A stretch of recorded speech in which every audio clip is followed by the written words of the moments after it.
Hi all, welcome back to Oxy Wellness nutraceuticals. Oxy Wellness ഡെവലപ്പറും സയന്റിസ്റ്റും റിസർച്ചറുമായ doctor Sajeev Kumar Oxy Wellness കമ്പനിയെക്കുറിച്ചും വെൽനസിന്റെ പ്രാധാന്യത്തെക്കുറിച്ചും വിവരിച്ചു തരുന്നതാണ് ഈ വീഡിയോയിൽ ഉൾപ്പെടുത്തിയിട്ടുള്ളത്.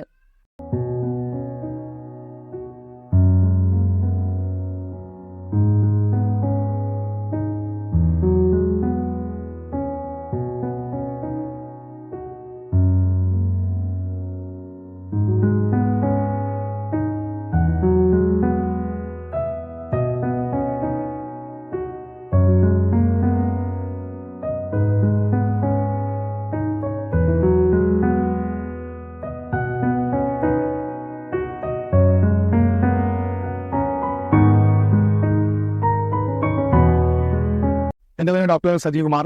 ആയുഷ് എന്ന പാലക്കാട് പ്രവർത്തിക്കുന്ന സ്ഥാപനത്തിലെ പ്രിൻസിപ്പൽ സയന്റിസ്റ്റായി സേവനമനുഷ്ഠിക്കുന്നു. ഇന്ന് ഈ കാലഘട്ടത്തിൽ വെൽനസ് ഇൻഡസ്ട്രിക്ക് വളരെ അതിപ്രാധാന്യം അറിയിച്ചുകൊണ്ടിരിക്കുകയാണ്. ഇനി വരും കാലഘട്ടങ്ങളിൽ ഈ വെൽനസ് ഇൻഡസ്ട്രി തന്നെ ആയിരിക്കും ഒരുപക്ഷെ ലോകത്തെ അറിയപ്പെടുന്ന ഒരു ഇൻഡസ്ട്രി എന്ന് നമുക്ക് സംശയമില്ലാതെ തന്നെ പറയാൻ സാധിക്കും. ഇനി ഈ കാലഘട്ടത്തിൽ കൊറോണയുടെ ഈ കാലഘട്ടത്തിൽ വെൽനസ് ഇൻഡസ്ട്രിയുടെ പ്രാധാന്യം അതിഗംഭീരമാണ്. അതിനെ നാം എടുത്തു പറയേണ്ട കാര്യമില്ല. കുറച്ചു മുൻപാണെങ്കിൽ വെൽനസ് ഇൻഡസ്ട്രി എന്താണെന്ന് ജനങ്ങൾക്ക് പരിചിതരായിരുന്നു. ഇന്ന് വളരെ സുപരിചിതമാണ്. വെൽനസ് ഇൻഡസ്ട്രിയുടെ പുരോഗതിക്കായി തന്നെ സെൻട്രൽ ഗവൺമെന്റ് ഇന്ന് പുതിയ ഒരു ഡിപ്പാർട്ട്മെന്റ് തന്നെ രൂപീകരിച്ചു കഴിഞ്ഞു.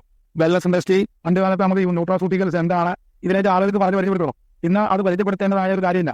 വൈറ്റമിൻ സി എന്ന് പറയുന്ന ഒരു വൈറ്റമിനെ പറ്റി അറിയാത്ത ലോക ജനതയിൽ ആരും ഇല്ല എന്ന് തന്നെ നമുക്ക് പറയാം. അത്രമാത്രം വെൽനസ് ഇൻഡസ്ട്രിക്ക് ഇന്ന് വളരെ സംഭാവന ചെയ്യാൻ സാധിച്ചു. വെൽനസ് ഇൻഡസ്ട്രിയിൽ ഞാൻ സ്വീകരിച്ചുകൊണ്ടിരിക്കുന്ന എന്റെ സമീപനം തികച്ചും വ്യത്യസ്തമാണ്. അപ്പൊ എന്താ വ്യത്യസ്ത സമീപനം എന്നതാണ് നമുക്ക് പ്രസക്തമാകുന്ന വസ്തുത. അതായത് നമുക്ക് എന്റെ വെൽനസ് ഇൻഡസ്ട്രിയിൽ ഞാൻ ചെയ്യുന്ന കോൺട്രിബ്യൂഷൻ ഹിമാലയം പറയുന്ന ചെടികളോ അല്ലെങ്കിൽ സമുദ്ര അന്തർഗത്രങ്ങൾ വീഴുന്നല്ല. ഇതിനു ചുറ്റും കാണപ്പെടുന്ന സുപരിചിതമായ ചെടികളെയാണ് നാം നമ്മുടെ ഇൻഡസ്ട്രിക്ക് വേണ്ടി കോൺട്രിബ്യൂട്ട് ചെയ്യുന്നത്. അതിൽ ഓരോ ചെടികളും നമ്മുടെ കോമ്പൗണ്ടിൽ നമ്മുടെ പരിസരത്തിൽ സുലഭമായി ലഭിക്കുന്നവയാണ് എന്നതാണ് ഇതിന്റെ ഏറ്റവും പ്രാധാന്യം അറിയിക്കുന്ന ഘടകം. വെൽനസ് ഇൻഡസ്ട്രിക്ക് രൂപപ്പെടുന്നതിന് മുമ്പ് തന്നെ ഇവിടെ നമ്മുടെ രാജ്യങ്ങളിൽ ഒരു വെൽനസ് ഉണ്ടായിരുന്നു. ആ വെൽനസ് എന്ന് പറയുന്നത് അവരുടെ ചുറ്റുപാടിൽ അവർ പലവോത്തുകളിലൂടെ കൈമാറ്റം ചെയ്യപ്പെട്ട ആധുനികരായിരുന്നു വെൽനസ്. പക്ഷേ കാലഘട്ടത്തിന്റെ ശോഷണം മൂലം ആ വെൽനസ് നഷ്ടപ്പെട്ട് ആ ഫേസ് നഷ്ടപ്പെട്ടതാണ് നമ്മൾ ഇന്ന് ആ ഒരു വ്യവസായത്തിന്റെ രൂപത്തിലേക്ക് മാറിയത്. അതായത് നമ്മൾ മുൻ തലമുറക്കാർ നമുക്ക് പറഞ്ഞു തന്ന അറിവുകളെ അതിന്റെ ശാസ്ത്രീയ പരിവേഷത്തോടുകൂടി നൂതനമായ ടെക്നോളജിയിലൂടെ സമൂഹത്തിന് അവതരിപ്പിക്കുകയാണ് ഇന്നത്തെ വെൽനസ് ഇൻഡസ്ട്രിയുടെ യഥാർത്ഥമായ ലക്ഷ്യമെന്നത്. ആക്സിനോ ഇന്റർനാഷണൽ എന്നറിയപ്പെടുന്ന ഒരു കമ്പനിയിലൂടെയാണ് എന്റെ വെൽനസ് പ്രോഡക്റ്റുകൾ മാർക്കറ്റ് ചെയ്യപ്പെടുന്നത്. അപ്പൊ അതിന്റെ പ്രോഡക്റ്റുകളുടെ സ്വീകാര്യത എന്തുകൊണ്ടാണ് ഈ പ്രോഡക്റ്റുകൾക്ക് മറ്റ് പ്രോഡക്റ്റുകളിൽ നിന്നും വ്യത്യസ്തമായ സ്വീകാര്യത ലഭിക്കുന്നത്? ഈ പ്രോഡക്റ്റുകൾക്കുണ്ടാകുന്ന റിസോഴ്സിലുമെല്ലാം തന്നെ തികച്ചും നമ്മളുടെ ചുറ്റുപാടുകൾ തന്നെ ഇതിനൊക്കെ പരിചിതമായവയാണ്. ഇത് നമ്മൾ ഒരാൾക്ക് ഈ ചെടിയെ പരിചയപ്പെടുത്തേണ്ട കാര്യമില്ല. അത്തരത്തിലൊരു അതിപ്രധാനമായ ഘടകം ഓക്സിക്ക് കൊടുക്കുന്ന വെൽനസ് പ്രോഡക്റ്റിനുണ്ട് എന്നതാണ് ഇതിന്റെ ഏറ്റവും പ്രധാനപ്പെട്ട വസ്തുത. ശ്രീപത്മ ആക്സിനോട് നൽകുന്ന വെൽനസ് പ്രോഡക്റ്റിന് തികച്ചും മറ്റ് വെൽനസ് പ്രോഡക്റ്റിൽ നിന്നും വ്യത്യാസമുണ്ട്. എന്നാൽ ആക്സിക്ക് നൽകുന്ന ഈ പ്രോഡക്റ്റുകളുടെ റിസോഴ്സുകൾ, പ്രോഡക്റ്റുകൾ തയ്യാറാക്കാൻ ഉപയോഗിക്കുന്ന വസ്തുക്കൾ പൂർണ്ണമായും നമുക്ക് ചുറ്റുപാടും എല്ലാവർക്കും പരിചിതമായ വസ്തുക്കളാണ്. പരിചിതമായ ചെടികളെയാണ് നമ്മൾ ഉപയോഗിക്കുന്നത്. വെൽനസ് ഇൻഡസ്ട്രിക്ക് മുൻപ് ഇവിടെ വെൽനസ് നിലനിരുന്നു. ആ വെൽനസ് എന്ന് പറയുന്നത് പാരമ്പര്യമായ അറിവുകളായിരുന്നു. ആ അറിവുകളെ ശരിയായ രീതിയിൽ വിനിയോഗിക്കുന്ന ഒരു സമൂഹമായിരുന്നു ഇവിടെ നിലനിരുന്നത്. എന്നാൽ തലമുറ മാറ്റത്തിലൂടെ ആ അറിവുകളെല്ലാം തന്നെ തമസ്കരിക്കപ്പെട്ടു. ഇന്ന് നമ്മൾ ആ തമസ്കരിക്കപ്പെട്ട അറിവുകളെ ഒരു പുതിയ ശാസ്ത്രീയ ഗവേഷണ മാനവത്തിലൂടെ പുതിയ തലമുറയ്ക്ക് പ്രോഡക്റ്റിന്റെ രൂപത്തിൽ പരിചയപ്പെടുത്തുകയാണ് നമ്മൾ ചെയ്യുന്നത്. വൈദ്യശാസ്ത്രത്തിന്റെ പിതാവായ ഹിപ്പോക്രാറ്റസ് പറഞ്ഞു, നീ കഴിക്കുന്ന ആഹാരമാണ് നിന്റെ ഔഷധം. അപ്പൊ അദ്ദേഹം പറഞ്ഞ നീ കഴിക്കുന്ന ആഹാരം ഔഷധമാണ്. ആഹാരത്തെ ഔഷധത്തിന്റെ ഫോർമാറ്റിൽ രൂപപ്പെടുത്തുകയാണ് നാം ഇവിടെ ചെയ്യുന്നത്. ജീവിതശൈലി രോഗങ്ങൾ എന്ന പേരിൽ തന്നെ ഇന്ന് ഒരുപറ്റം രോഗങ്ങൾ രൂപപ്പെട്ടു കഴിഞ്ഞു. ഈ ജീവിതശൈലി രോഗങ്ങളുടെ രൂപീകരണത്തിന്റെ കാരണം നാം സ്വീകരിച്ചു വന്ന ഭക്ഷണത്തിലുണ്ടായ വ്യതിയാനമാണ്. ശരിയായ ഭക്ഷണ സംവിധാനത്തെ, ആഹാര സംവിധാനത്തെ ഒരു തിരുത്തിന് തയ്യാറായി കഴിഞ്ഞാൽ നമുക്ക് വീണ്ടും പഴയ ആയുർദൈർഘ്യത്തിലേക്ക് തിരിച്ചു വരാൻ സാധിക്കും. അങ്ങനെ ആയുർദൈർഘ്യത്തിലേക്ക് തിരിച്ചു വരുന്നതിനുള്ള ഒരു ചുവടുപടിയാണ് നമ്മുടെ വെൽനസ് പ്രോഡക്റ്റുകൾ. ആഹാരത്തിന്റെയും ഔഷധത്തിന്റെയും പ്രവർത്തനം ശരീരത്തിൽ വിഭിന്നമാണ്. ആഹാരം നമ്മുടെ ശരീരത്തെ ഊർജ്ജസ്വലമാക്കി കോശമെന്ന പ്രവർത്തനത്തെ ഏകോപിപ്പിച്ച് രോഗമുക്തിയുണ്ടാക്കുന്ന രോഗത്തെ പ്രതിരോധിക്കുന്നു.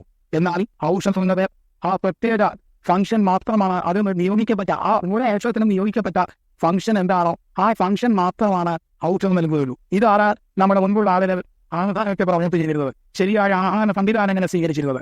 ആ ശരിയായ ആഹാര സംവിധാനം തന്നെ ഔഷധത്തിന് തുല്യമായി മാറിയിരുന്നു. ഇവിടെയാണ് ഹിപ്പോക്രാറ്റസ് പറഞ്ഞ വാക്യത്തിന് പ്രസക്തി ആർജിക്കുന്നത്. നീ കഴിക്കുന്ന ആഹാരം തന്നെ നിന്റെ ഔഷധം എന്ന ആ തത്വത്തിൽ ഊന്നി നിൽക്കുന്നത്. മറ്റ് വെൽനസ് പ്രോഡക്റ്റിൽ നിന്നും നമ്മുടെ പ്രോഡക്റ്റുകളുടെ പ്രത്യേകത വളരെ വൈവിധ്യമാർന്നതാണ്. നാച്ചുറൽ എന്ന് പറഞ്ഞാൽ നാച്ചുറൽ തന്നെയാണ്, പ്രകൃതി നേരിട്ട് കളക്ട് ചെയ്യുന്നതാണ് നമ്മുടെ പ്രോഡക്റ്റുകൾ. പിന്നെ മറ്റൊരു പ്രത്യേകത, ഇത് സീസണലാണ്. വേനൽക്കാലങ്ങളിലും വർഷകാലങ്ങളിലും ലഭിക്കുന്ന പ്ലാന്റുകളുടെ സ്വഭാവം അനുസരിച്ച് ഓരോ പ്രോഡക്റ്റിന്റെയും നിറത്തിലോ വർണ്ണത്തിനോ വ്യത്യാസമുണ്ടായിരിക്കാം. പക്ഷേ ആ പ്രോഡക്റ്റ് നൽകുന്ന റിസൾട്ട് മുഴുവനാണ്. റിസൾട്ട് ഒരു ടോണിക്കിന് എന്താണോ അവകാശപ്പെടുന്നത് ആ റിസൾട്ട് ആ പ്രോഡക്റ്റിന് കൊടുക്കാൻ സാധിക്കും. പിന്നെ ഇതിലൊന്നും തന്നെ ഒരു കെമിക്കൽ പ്രോഡക്റ്റ് അഡീഷണലായിട്ട് ആഡ് ചെയ്യുന്നില്ല, ആർട്ടിഫിഷ്യൽ ഇൻഗ്രീഡിയൻസ് ഇല്ല, എല്ലാം നാച്ചുറൽ മാത്രമാണ് നമ്മുടെ പ്രോഡക്റ്റുകൾ. അതുകൊണ്ട് തന്നെ ഇവയുടെ ഷെൽഫ് ലൈഫ് എന്ന് പറയുന്നത് വളരെ പരിമിതമാണ്. ആ പരിമിതമായ ഷെൽഫ് ലൈഫിന് ആയിരിക്കണം നമ്മുടെ പ്രോഡക്റ്റുകൾ നിങ്ങൾ ഉപയോഗിക്കേണ്ടത്. നമ്മുടെ പ്രോഡക്റ്റിന്റെ പ്രത്യേകത പറയാൻ ഓരോ പ്രോഡക്റ്റിനും പ്രത്യേകമായി നിർദ്ദേശിച്ച ഭക്ഷണക്രമങ്ങളുണ്ട്. ഇന്ന് മാർക്കറ്റിൽ ഇറങ്ങുന്ന ഒരു പ്രോഡക്റ്റിനും ഭക്ഷണക്രമം സജസ്റ്റ് ചെയ്തിട്ടില്ല.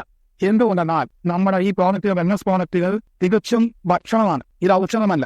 ഔഷധമല്ലാത്ത ഒരു സാധനത്തെ നമ്മൾ സ്വീകരിക്കുമ്പോൾ അതിന് ശരിയായ ഭക്ഷണക്രമം സ്വീകരിക്കേണ്ടത് വളരെ അനിവാര്യമാണ്. മറ്റു വെൽനസ് പ്രോഡക്റ്റിൽ നിന്ന് ഞങ്ങളുടെ പ്രോഡക്റ്റുകളെ വേർതിരിക്കുന്ന വസ്തുത മാത്രമാണ്. ഓരോ പ്രോഡക്റ്റിനും ഭക്ഷണക്രമം അനുശാസിച്ചിട്ടുണ്ട്. ഭക്ഷണക്രമം ഒരു പ്രോഡക്റ്റിന് വളരെ അനിവാര്യമായ ഘടകമാണ്. എന്തെന്നാൽ വെൽനസ് ഇൻഡസ്ട്രി ഉപയോഗിക്കുന്ന പ്രോഡക്റ്റ് ഡയറ്ററി സപ്ലിമെന്റ് ആണ്. ഡയറ്ററി സപ്ലിമെന്റ് ഉപയോഗിക്കുമ്പോൾ നാം അത് അനുയോജ്യമായ ഭക്ഷണക്രമമാണ് സ്വീകരിക്കേണ്ടത് എന്ന വസ്തുത നമ്മൾ വളരെ കാര്യമായി പരിഗണിക്കേണ്ടതാണ്.